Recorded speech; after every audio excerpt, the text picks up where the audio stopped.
Hi there, Barbara Mancuni-Smith here. Today we're gonna talk about something important, something possibly revolutionary that can change the way you look at your healing journey, health, and the causes and the symptoms. So I call it the detox delusion um, because basically we have been looking at health and how to reverse illness all wrong all along. We're looking at this wrong. Now, we've come a long way from the traditional allopathic method that looks just specifically to at the symptom and then pairs it up with one or more drugs to try to mask and suppress that symptom, and often giving cause of a host of other symptoms and side effects, for which we have other drugs, of course. So we know that this model doesn't work and doesn't solve anything eventually, right? So in functional medicine, in the uh, holistic alternative medicines, we now look at the individual and try to understand what the symptoms are telling us and what could be the cause behind the symptoms, right? So if we have headaches, if we have neurological issues, if we have viral reactivation, we look at toxicity. And now, let's say the traditional way of doing alternative medicines right now, it's to look at the different component of toxicity within the body and go after it. So basically we look at toxicity, and we're going to discuss what toxicity really is, what comprise the word toxicity. And we look at toxicity in the individual and we go after the toxicity because we look at toxicity as the main cause, the cause of the illness. So toxicity, what is toxicity? Toxicity, well, we have, viral toxicity, which is a very trendy word because, we are living through a pandemic. So viruses, it's a keyword right now, right? So we have viruses, we have bacteria, we have pathogens. So there's a pathogenic component that fill up that bucket of, pathogenic toxicity. Then we have environmental toxicity. So that could be pollution, of course, it could be mold, it could be air quality, EMFs, and that's another big bucket of toxic load. Then we look at metals and how metals got into our body. We're talking about feelings, we're talking about vaccines, we're talking about pipes, metals, coming through our water, and that's another big bucket of toxicity. We look at, of course, glyphosate, all the chemicals, the pesticides, the air quality. We look at, and that fills up another bucket of toxic load. Then in my book, and if you heard me talking before, I put drama and traumas into the bucket of toxicity. Trauma, and I'm not just talking about the trauma that, I'm not just talking about, physical abuse, sexual abuse, emotional abuse. Those are big traumas, yes. Veterans coming back from war, PTSD, big traumas. But I'm talking about also the micro traumas that we all go through, just simply because I called it the trauma of living. And we all collect a humongous amount of micro traumas. And I'm talking about us being left in a crib crying by our mother and perceiving that moment as abandonment. Versus breaking up with the next boyfriend, versus not being accepted in the school that we wanted to get into, and not being able to grieve the loss of a loved one, not having enough time to spend, to do day nights with your. Those are micro traumas and chronic traumas that we keep going on, like hating our job and continuing to go through, feeling stuck in a relationship for maybe financial reasons and still being unhappy every day. So being unhappy with our own body, unable to look at ourselves in the mirror, those are all micro traumas and chronic traumas that we live with. So for me, this feel a huge bucket in the toxic load. So this is all the toxicity that we now look at and try to go after to try to restore health, right? Now, what am I talking about today then? So this is what you're doing. Most likely, this is what I've been doing. So a lot of you come to me, say, Barbara, I have a reactivated EBV, so I need to get into an antiviral protocol. Other people come with, a Lyme disease, so I'm going after the bacteria that cause Lyme, versus autoimmunity. And so we're trying to find the different components that, take part into autoimmunity, one being genetics. Now, genetics, it's genetic inheritance and predispositions is definitely part of what comprise your but you see, different than other toxicity, genetics is just a predisposition, is a possibility. So now we know with epigenetics that the ability for genes to be turned on and off, it's determined by the way we live and by the things we do, our lifestyle. So you living in a family that is diabetic maybe make you susceptible and predisposed to develop diabetes if certain situation in your environment are met. And the same is with autoimmunity. And I often say, because people say, well, we share genetic in a family, right? You see families where a lot of people are diabetics, or a lot of people have the same autoimmune conditions, or multiple ones. And so we say, well, that's a family genetics. But the truth is, and I often say this to my clients, that when we see families sharing similar chronic illness or illnesses, it's not just the genetics that they share in a family context, it's also that they share the same shopping cart, for instance, the same lifestyle habits. So it's not uncommon that for someone that eats, for instance, the same kind of inflammatory diet to develop the same kind of conditions, despite the fact that they are related or not. We also share the same lifestyle. So if we see our mom or dad working overtime, being burnt out, and that's kind of the model, that's what we're going to do. And so we are going to turn on, we are going to live and our life, and then because of that, turn on specific genes. But again, now we know that genes are not your destiny. Certain conditions have to be met in the environment for these genes to be turned on. So when we look at the puzzle that is, the health puzzle, up to now, what we've been doing is to look at toxicity.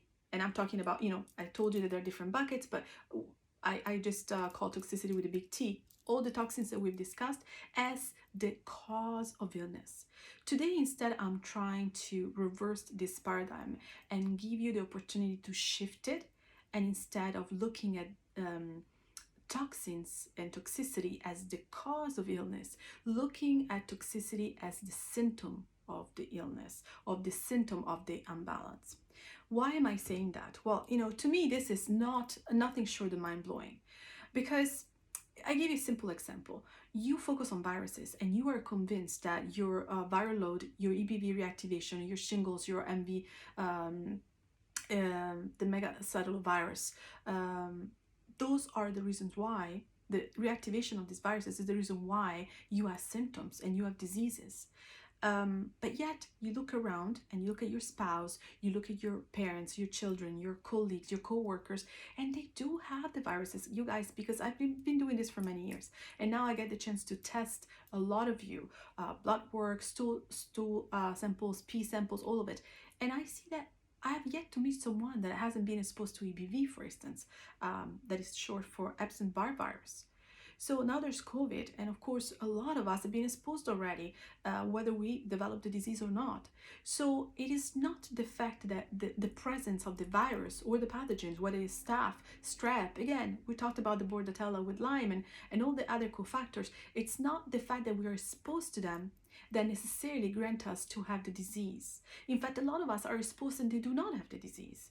I do a reversing on autoimmunity program, because I was able to reverse, for me and many of my clients, autoimmunity permanently.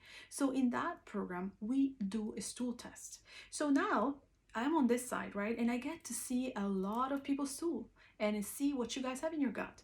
And believe it or not, most of you have bacteria that in big numbers will be extremely toxic, if not lethal. So in people who are seemingly asymptomatic, I see Candida, I see Clostridium, I see E. coli, I see C.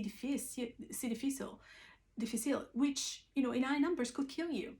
So yet we have it, but we're not symptomatic, because the body is able to create a balance and keep those bacteria or pathogens under control.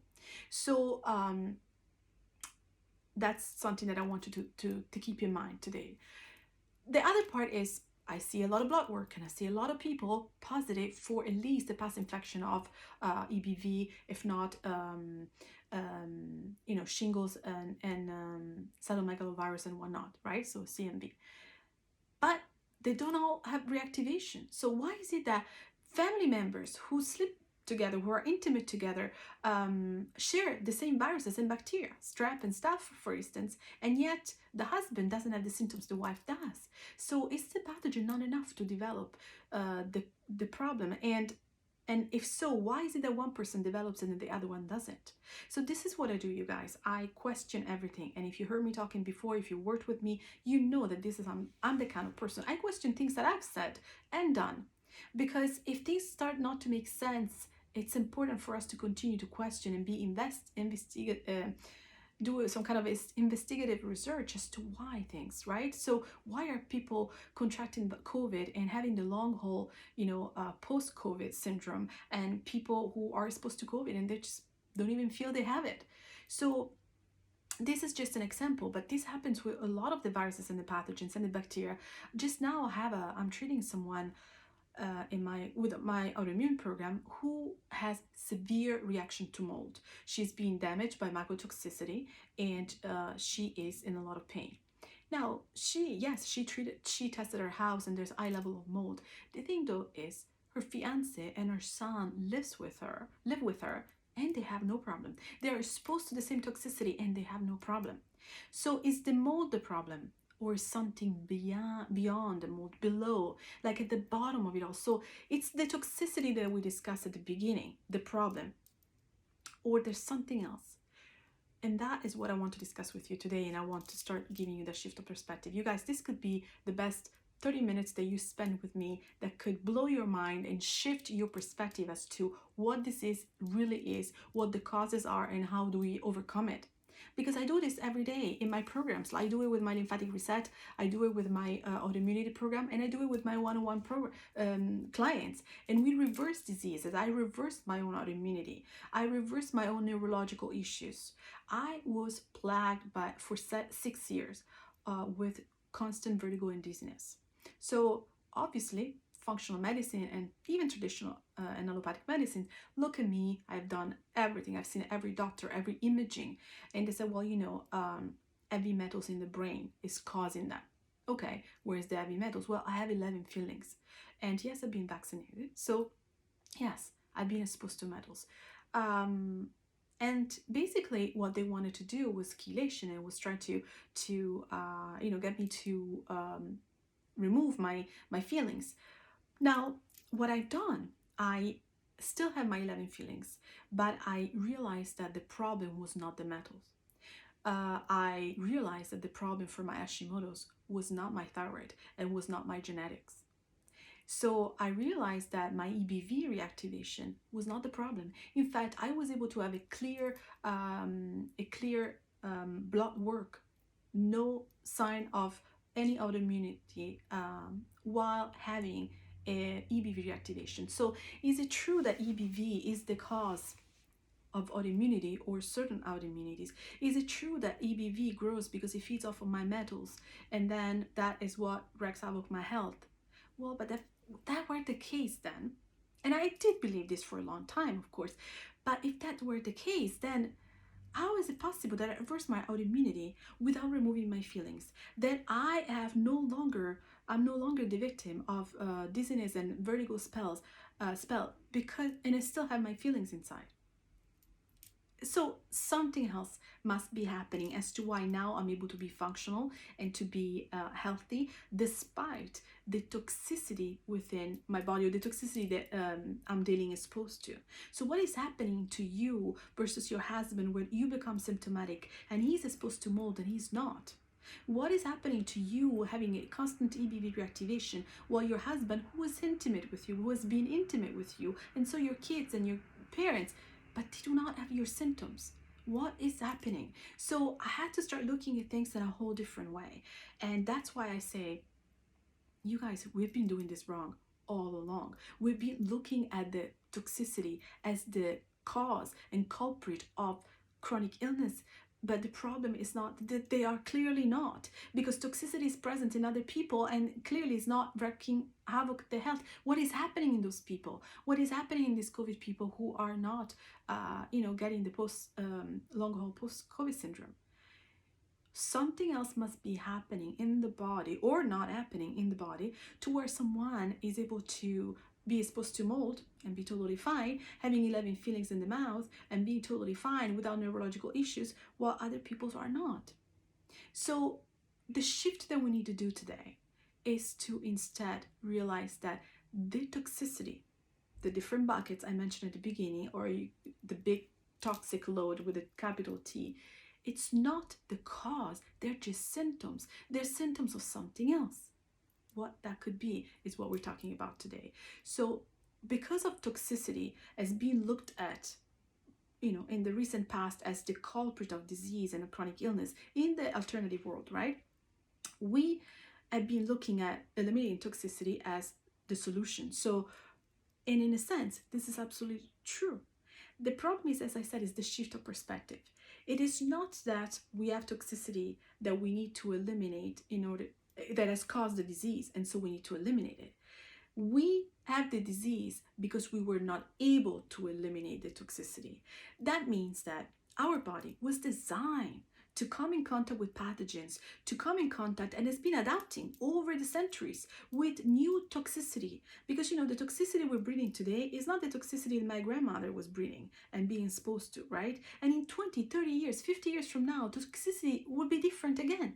It has been estimated that in 2040, our kids will be born with bigger liver to be able to process more toxins. So the body is able to adapt. That's how we made it so far. Otherwise, we'll be already extinct. So we were designed to come in contact with pathogens and do a dance and be able to overcome them. And mind you that our health and our well-being and our balance doesn't lie on the fact that we run away from the viruses, doesn't lie on the fact that we put gloves and we sanitize everything we touch before touching it, and we have 10 steps to open an Amazon package. Our health doesn't lie on that. Our health lies on the fact that despite the encounters with possible pathogens and toxicity, we are able to modulate and overcome and thrive. That's how we have,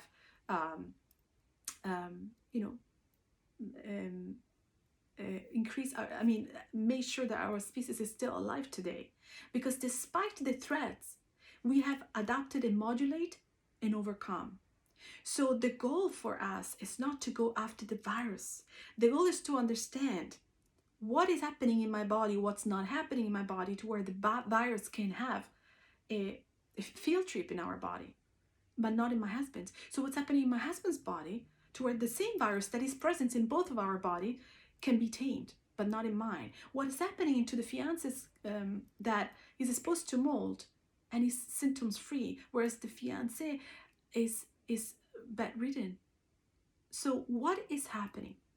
And what is happening is that despite the fact that our body was designed to be exposed to toxicity and eliminate it, at some point that process, that system gets broken.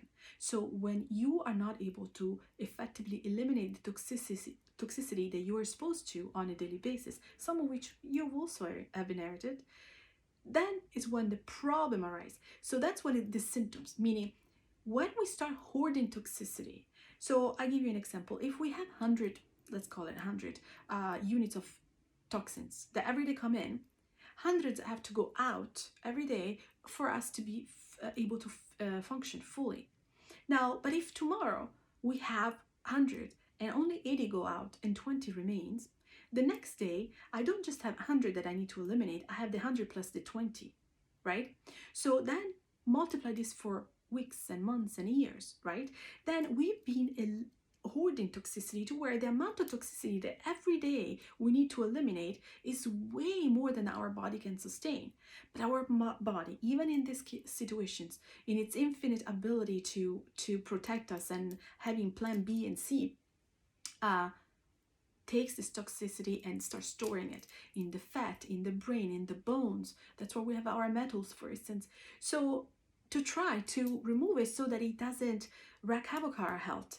But this is supposed to be a temporary process, right? Because, it's not how we were designed. We were designed to have X amount of toxicity in, X amount of toxicity out. And when this process works, it doesn't matter if you're exposed to viruses. It doesn't matter if you're breathing and eating mold. It doesn't matter if you have 11 fillings in your mouth. You are able to process it to properly eliminate your toxicity and live a full and thriving life. So I was able to reverse my autoimmunity despite my EBV presence in my body, despite 11 mercury filling in my body.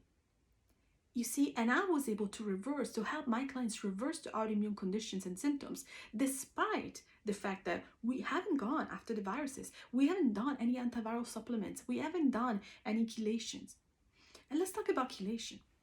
So what is chelation? Chelation is the ability to take a substance to go and pull forcefully, basically trumping the body's ability of self-modulating and self-regulating. So we get substances, they're called binders, that binds to the toxins, whether mycotoxins, metals, and binds them and pulls them in groups and then holds on to them. Now, these metals or toxicity or mycotoxins, as I said, were stored somewhere safely by the body to be able not to, because the body thought that was not safe at the time to eliminate them, because probably the problem that was at the bottom was inability, a compromised elimination system. So, but when we forcefully, with chelation, for instance, any chelation, doesn't have to be medicine.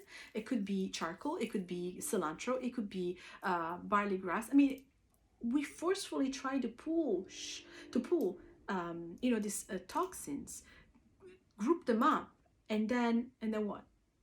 If they don't leave the body, what have we done now? Now we have brought to the surface these toxins that are truly harmful and dangerous. They are no longer safely stored, and we will feel it. That's when people do heavy metal detox smoothies, for instance, they feel worse. They feel worse because they have been pooling them and grouping them and doing some chelation therapy, yes. But that if you're not able to then eliminate this clump, right? This clumps, this metals are being bound together. If you're not able to effectively eliminate them, what you've done is increase the toxicity level in your body and the free-flowing toxicity, and now all of a sudden you will feel it, and now all of a sudden you develop tics. So I'm working with a girl right now. She has a lot of neurological issues. She was on a wheelchair. She developed tics, up to 20 tics a day. So lots of neurological issues due to what I even told her, vaccine injury for the HPV vaccine, the Gardasil one. Now, you've heard me talking about vaccines, so I am not an anti-vax and I'm not a pro-vax. I am a pro-choice and pro-informed consent. So I want to, it's the idea of vaccines, that it's a beautiful idea. Who wouldn't want that? But yet the problem with that is that it goes against the way the body was designed, which is to be able to encounter the pathogens and create an adequate immune response. Now, I'm not going to go into this conversation, but I just wanted to make sure that what I'm going to say right now is taken into the context of me not being an anti-vax, because this is not what I am. I've been vaccinated, and I deal with a lot of my clients who have been vaccinated. So in this case of this girl with severe neurological issues, we knew that the culprit, and I would say the trigger, was the Gardasil vaccine, because after that her health plummeted.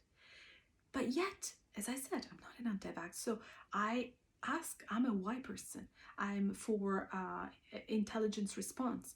So, but what about all the other girls that got the vaccine and did not develop the same symptoms? So was the vaccine, or was something happening in this girl's body that made her more susceptible to an adverse reaction? So the problem with vaccine that I have, it's really susceptibility, and in fact the lack of study on susceptibility. Because if we knew that, then we would know who could possibly take a vaccine with no problem and no fear of side effects, and who should not be able to who is not able to do it and should not be vaccinated. So in this case, as I said, we looked at toxicity, obviously the metals and the adjuvants in the vaccine as being the culprit that brought that girl to be wheelchair bound. And yet I realized and I had this epiphany, this is not it. Like, it's not your EBV, it's not your mold. Something was happening or not happening in this girl's body that made her susceptible to that. And what is that is the girl was not able to eliminate the toxicity that she got injected in. So thousands of other people get the vaccine and they're totally fine. Why? Because their body was able to effectively eliminate. The body recognized what's foreign. The body recognized what is not supposed to be in there. Mercury is not supposed to be in there. Aluminum is not supposed to be in there. So even if we inject that, the body develops a mechanism to eventually discard it. And when that system works, vaccine works. When the system works, we are not affected. When the system works, we're not affected by our EBV. Why? Because we have EBV, but the body's immune system is able to regulate it. But instead, what do? Instead, we try to do chelation therapy on that girl. A girl whose problem was not the vaccine. The problem was her inability to eliminate toxicity. And so what we do is we go into chelation mode and we try to pull forcefully. The body is smarter. We can't trump the body's innate intelligence. But instead, we keep doing this every time. So in that case, we do chelation therapy. We try to pull forcefully the metals that the body doesn't want to release because he knows it's not safe to do so because your elimination pathways are compromised. So we pull them up, but they're not going to go out. And now they're going to wreak havoc on our health. And so after being on a wheelchair, she started developing tics. She was doing chelation therapy through an heavy metal detox smoothie. And she started developing tics every day. She could not have a normal conversation. She could not understand and comprehend what was being told to her. So the problem was not the metals. The problem was underneath, was her inability to eliminate the metals. So going in and trying to pull the metals without making sure that she can actually eliminate them is the cause of the illness. When you have EBV, and so the CMV, the cytomegalovirus, the shingles, the co-infections with the strep and the staph and the Lyme bacteria. When we have this, the problem is not that we have this, because a lot of people get bit by spiders and ticks. They don't all develop Lyme, right? I told you guys, I look in the stools of my patients and I see them with E. coli, with Candida, with Clostridium and C. difficile, and they're not all sick, but some are. So why? The problem is not this bacteria. Should we go after them? No. Should we go after the EBV? Because how do we go after the EBV and the viruses? We go into a heavy antiviral protocol. We want to boost this immune system. That creates a whole host of other problems. We want to boost the immune system. So stay with me for a second. Let's look at the EBV and the viruses. You go into, and again, we're talking in the case of natural, traditional, and holistic medicines, we go with herbs and antiviral supplements. So we're not going with the big drugs. But still, what you're trying to do with this antiviral supplements is to what? Kill the viral cells, right? It makes sense. I've done it. It makes sense. You want to go in with the cat's claw and this vitamin C and the zinc and the lysine and the monolaurin. You want to do all of it. The antibacterial, the antivirals. Why? Because you want to kill it. Okay. So right now we have a chronic activation of EBV. That means that this EBV is overpopulating. Not in your husband, but in you. In you you're sick, you're bedbound, you have constant chronic fatigue syndrome, you have a host of autoimmunity that you deem caused by your EBV activation. So your functional practitioner, your medical medium practitioner, they are all going after your viruses. And yet that is not the problem. The virus reactivation is only a symptom that your body is not able to, your immune system is not able to overcome. That dance is not able to automodulate. So what do? You boost the immune system. Now, let me just say that. So what do? You get into an antiviral protocol that kills the viral cells. And it does. If successful, it does. So instead of having a lot of live cells, viral cells, you're gonna have a lot of dead viral cells. And if you know, and if you heard other practitioner or doctors talk about the fact that the die-off of these cells, the film, the biofilm that is produced by these viruses, and the dead corpse themselves are even more toxic than the live cells themselves. So now, in theory, the idea of getting in to kill the cells to take down your level of EBV makes sense. But there's a gross assumption made there. That is what I'm inviting you to consider and to shift perspective, which is the assumption is that somehow the EBV came into our body and our body wasn't able to tame it. And so now we go in externally, we kill it, and somehow now these dead cells, they are increasing our toxicity level because their byproduct and the dead corpse are even more toxic than the live cells themselves. Somehow we assume that they're just gonna go out. And maybe they do, but if they did, really, you would not, I promise you, you would not have a reactivation of EBV. If your system was working properly, you would not be having a reactivation. So the problem is that most likely your elimination pathways are compromised. So those dead cells that you have killed actively with your antiviral protocols are not going anywhere. So all of a sudden you just increase viral cell, you just increase the toxicity in your body. That's why I have a lot of you telling me, so I checked my EBV levels, I went in with antiviral protocols, I went and checked again, and they were higher. It makes no sense. Yes, it doesn't. If you look at it as a perspective of the virus is the problem, so I gotta go after the virus. The virus is the cause. The virus is not the cause. Your inability to eliminate toxicity is the cause. So if that is true, and I prove it in my practice on myself and all my clients, and that's what I'm talking to you guys about, and that's what I define the detox delusion. If it's true that the virus is not the problem, it's just a symptom, and if it's true that the real problem is our inability to eliminate toxicity, then so what do we have to do to truly heal? Well, simple, you guys. We need to go after our elimination pathways. We need to make sure and understand first, and then make sure that we're able to eliminate toxicity, because the body knows what to do. Once you put the body in the position, once you open up the pathways, the body knows what to do. The body knows that metals are not good. The body knows that it's not good to have EBV camping in your organs. The body knows that. If it doesn't do anything about it, although it does, it tries to, tame the situation.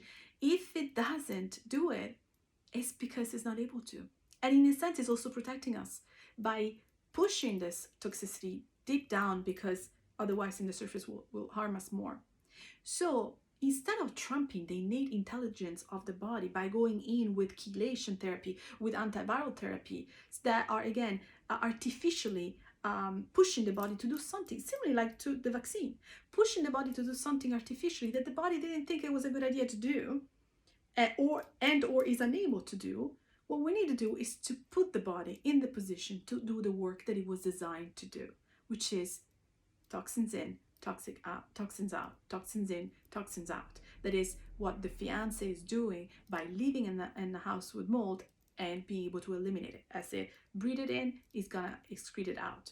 The girl, though, cannot do that. Her system is not working the same way. So again, the problem is not the mold, it's her system impacted, her inability to eliminate toxicity. When we look at this, guys, this way, all of a sudden, I don't know about you, but I was mind blown by this epiphany I've had. And then I started applying to me. That's why, as I said, I was able to reverse completely my autoimmunity and still maintain 11 feelings in my mouth and still have EBV. But my immune system is now able to take care of it as it should. Like the people who get through COVID, and the immune system is able to auto-modulate. And that brings me to the other point, which is really a sore point in where we are right now in treating autoimmunity, which is, what have you heard in the past year and a half, and possibly even before, but in the past year and a half, probably every single day, if you turn on any channel, what you have heard is the need to boost our immune system. Have you? Right. So why do we have to boost the immune system? Boosting something, it means, really the term implies the fact that we are artificially doing something that our system is not able to do. In fact, we are witnessing a pandemic, a true pandemic of autoimmune conditions that is estimated by 2025. Most of the chronic illnesses will have an autoimmune component. And yet, and we know that the problem in that case is a disproportionate immune response. Now, there's a reason why the immune system responds or doesn't respond that way, but yet what we do, we keep, you know, like just shooting one size fits all type of programs and protocols to boost the immune system. The immune system doesn't always have to be boosted. In fact, at times, the immune system, the opposite of what you want to do is to boost the immune system. You're already an autoimmune compromised person. You don't want to boost the immune system. It's just like the COVID and the cytokine storms now everybody's heard about. The immune system overreacts, and that's what the cytokine storm is. You don't want to boost that immune system. In fact, you want to calm it down. You want to modulate it. What does modulation mean? It means that the body is able to self-regulate. That's what it means. It means to understand that in order to overcome chronic illness and all the autoimmune conditions which are part of the chronic illnesses, we need to get in touch with the body and let the body do what it was designed to do. You see, you think you're sick and you think that you got a disease or a label and your body's compromised, your body's not working properly.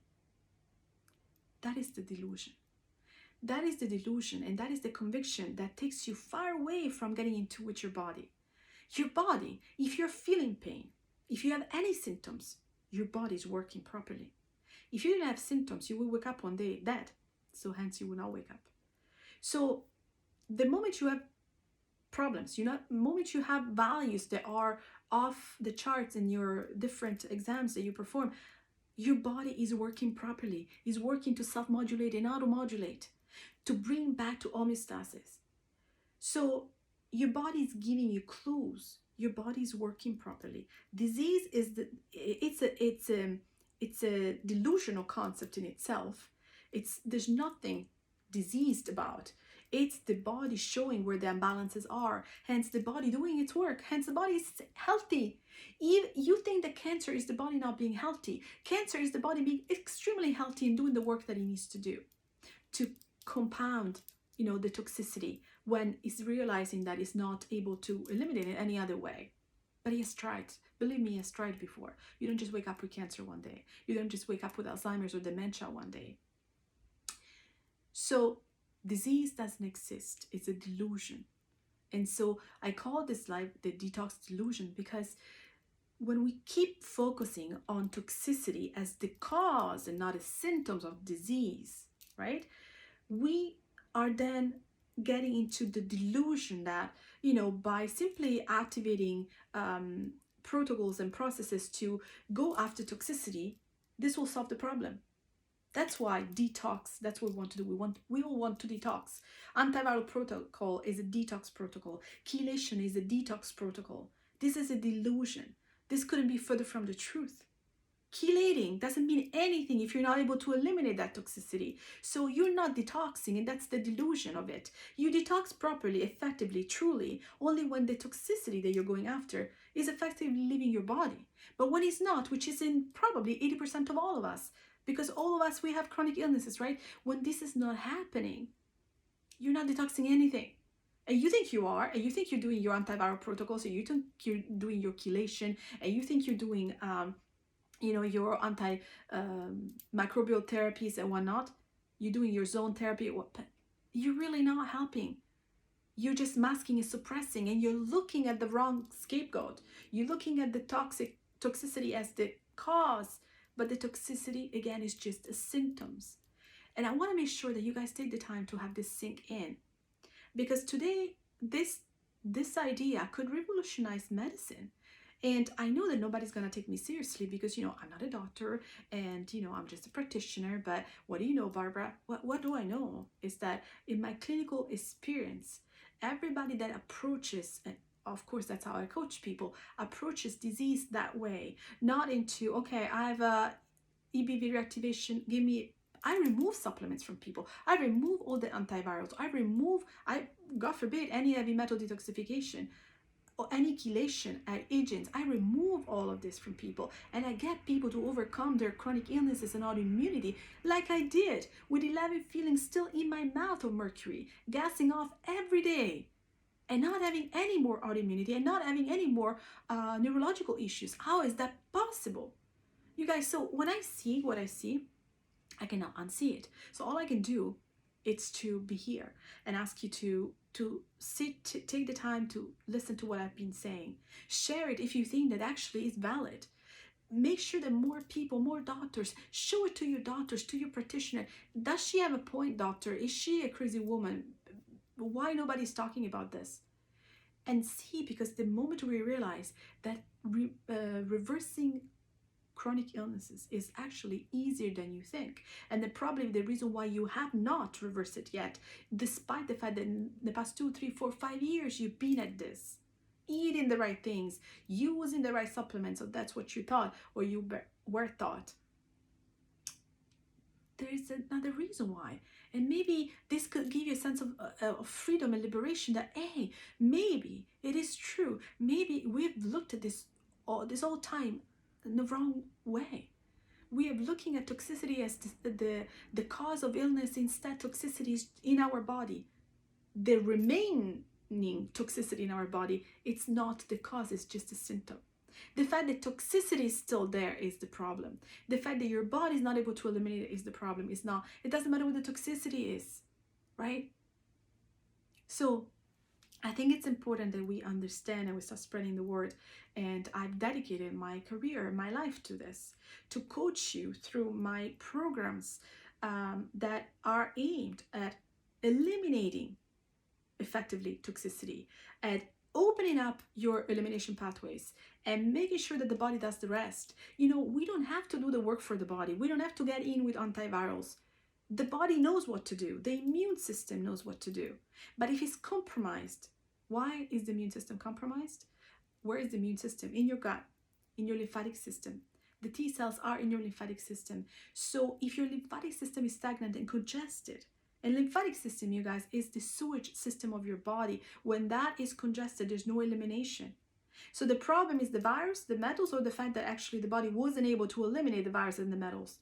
Because once that highway is open, it doesn't matter. They come in and they go out. Remember? Toxicity in, toxicity out. That's how we were designed. So the problem is to look at our elimination pathways and make sure that we can open them. Your gut, autoimmunity. I work with a lot of people to reverse their autoimmunity, and I'm successful at this simply because I start to shift perspective and look at the so-called autoimmunity from a different perspective. It's not the virus, it's not the metals, it's not genetics, you guys. It's the fact that the body wasn't able to eliminate.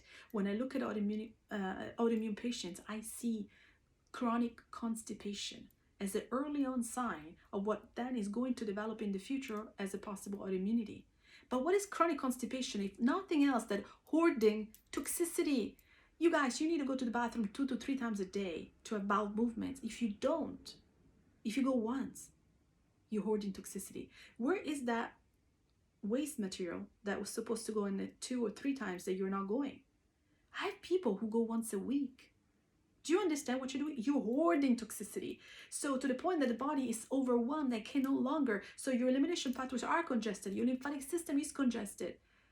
Your GI is messed up. You don't sweat. You don't cry.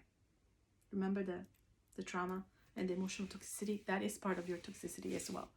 So you guys, it's important that we look at disease a whole different way. We look, first of all, we understand the delusion that disease is, meaning that we believe that the body is sick. That's why we have a disease. But to me, the body is healthy, and that's what is communicating. You want to call it disease? Call it disease, but obviously there's a bad connotation to it. You think you have cancer, your body is sick, your body's working. You think you have Alzheimer's and you're sick, the body's working. Now some processes might be impacted, and the only one that is the one that we need to take care of is our elimination ability. And now the lymphatic system is crucial, and there's no conversation out there yet about the lymphatic system. In school, doctors are not even taught about lymphatic system as an elimination, the key elimination at the base of everything we do. If there's no elimination, there's death. Yet they talk about lymphatic system in the event of lymphomas, so the cancer of the lymphatic system. But what do you think lymphoma is? Is a lymphatic system so congested that it's already in toxicity within? So elimination is the answer and the solution to chronic illness. And it's almost stupid simple, and nobody talks about it, which blows my mind. So I hope that I blew your mind today as much as I blew mine and the ones of my clients when they're like, whoa, but that really makes sense. Whoa, but that's why, despite the fact that I've been on doing this clean diet for 5 years, I've been detoxing over and over again. And then you find out that truly you were not detoxing. You're just steering toxicity out. And your mental well-being is key, because I want to ask you, how do you feel after years of doing this diet of yours that you constrain yourself into over and over again, thinking that health lies in you escaping from all the viruses and pathogens around, having to put your gloves and do 10 steps before you can open Amazon packages, making sure that, God forbid, you ever have a sip of coffee ever again, shield yourself from EMF, making sure that maybe you go and live a life of off the grid with Sir Richard Branson in one of his islands. This is not the life, you guys. What kind of life is that? Thinking that you're never going to be able to have a cupcake without becoming symptomatic, that you're not going to be able to have a glass of wine, that you have to sacrifice all of your date nights, all of your baby showers, all of your birthday parties, because that's where health lies, in curbing and sacrificing and basically shielding ourselves and running away. One word, living in fear.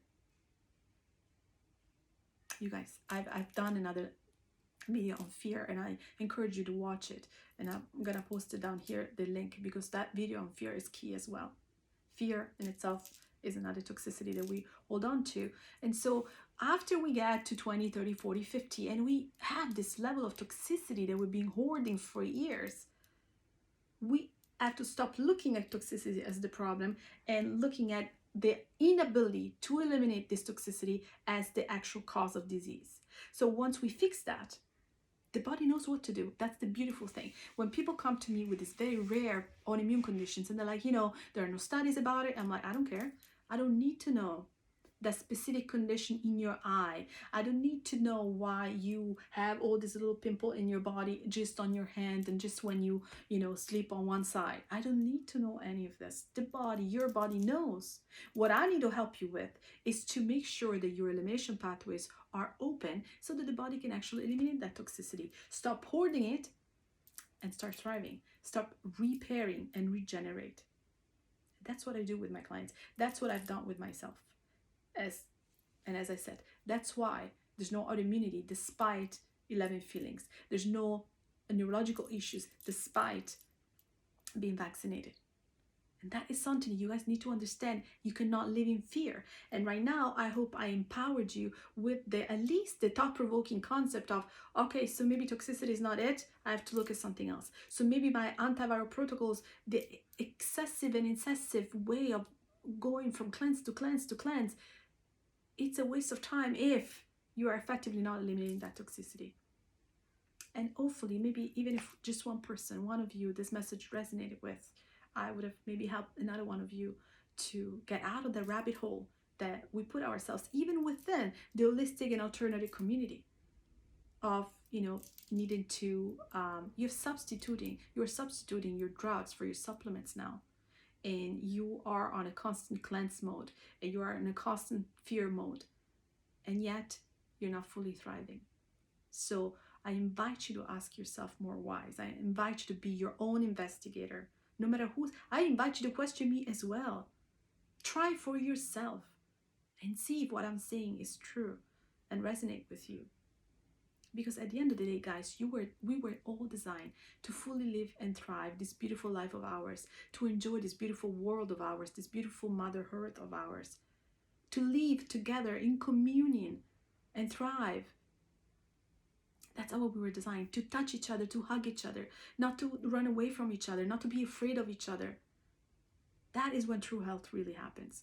So put your body in the position of doing the work that it was designed to do, and you will never have to deal with any illness anymore. I'll see you soon.